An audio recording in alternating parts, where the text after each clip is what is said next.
O vídeo que você verá a partir de agora foi escrito e dirigido por Júlio Brissac, analista-chefe e diretor aqui da Rural Business. Na reta final de 2020, o governo argentino comemora que, abre aspas, o abate de 2020 será da ordem de 14 milhões e 50 mil cabeças. Isso representa um aumento de 130 mil cabeças em relação ao ano anterior. Fecha aspas. Mas o que o governo socialista argentino não conta? Não conta que em 2021 a atividade vai enxugar e forte, já que muitos produtores de gado decidiram mudar para o vizinho Uruguai, transferir seu capital para outros países do Mercosul ou até mesmo abandonar definitivamente esse mercado. Se considerarmos a taxa de extração de equilíbrio observada nos últimos anos, que seria da ordem de 25%, o abate do ano corrente, com 25,8%, determinaria uma queda em torno de 400 mil cabeças nos estoques para o próximo mês de dezembro. Mas não é só isso. A equipe de pecuária de corte aqui da Rural Business alerta que o abate de vacas tende a aumentar em 2021, já evidenciando uma manobra do produtor argentino com o objetivo de reduzir o seu rebanho devido às incertezas financeiras, ou, como já pontuamos, deixar de vez a atividade. E isso acontece porque a vizinha Argentina pode ver seus investidores correrem do país a passos ainda mais largos nos próximos meses. E o motivo é que a Câmara dos Deputados da Argentina aprovou, semana passada, o texto final de um projeto de lei que cria um imposto extraordinário para as pessoas que possuam um patrimônio superior a 200 milhões de pesos, o que equivale a 2,35 milhões de dólares ou 12 milhões e meio de reais. O projeto segue agora para discussão no Senado. A meta do governo argentino é arrecadar até 3 bilhões de dólares com o novo imposto, que varia de 2% a 3,5%, de acordo com o valor do patrimônio. Caro assinante, a Argentina está a um passo de regulamentar a taxação das grandes fortunas, aquelas que geram investimentos num país e, por consequência, geram empregos e renda. Sem dúvida, as coisas por lá vão ficar ainda mais difíceis em 2021.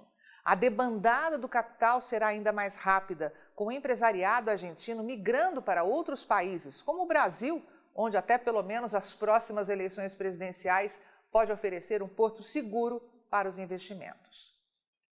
A decisão de aprovar uma lei como essa, que taxa as grandes fortunas, deve sempre ser encarada com muita atenção, pois os empresários sabem que hoje o teto será de 12 milhões, amanhã pode baixar para 6 e depois para 1 milhão. E quando acordarem, basta ter 100 mil ou até menos que isso, para que o Estado tenha autoridade para taxar a livre iniciativa e anunciar explicitamente que vai confiscar a sua poupança e o seu direito de investir, gerar empregos e enriquecer.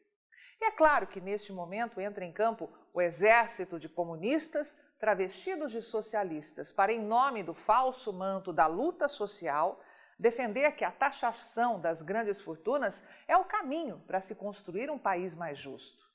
Só que na prática não é nada disso. Afinal, comunista, travestido de socialista, antes de tudo, um hipócrita, pois quer mudar o mundo, mas com o seu dinheiro e não com o dele.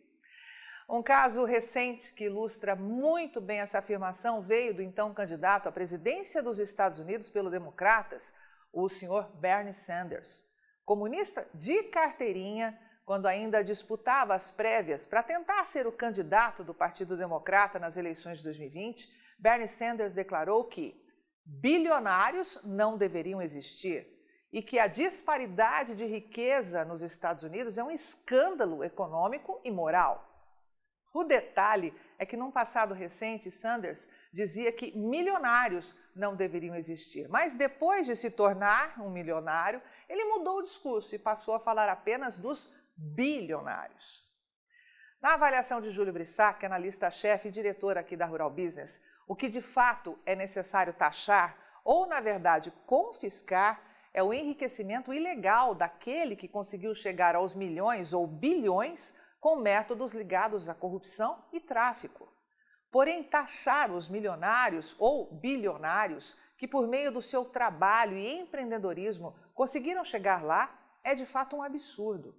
Taxar esse tipo de riqueza é a certeza de colher uma rápida redução de arrecadação, desaceleração radical de investimentos de capital e o fim dos sonhos de crescimento do cidadão de bem, que sonha e muitas vezes consegue mudar destinos.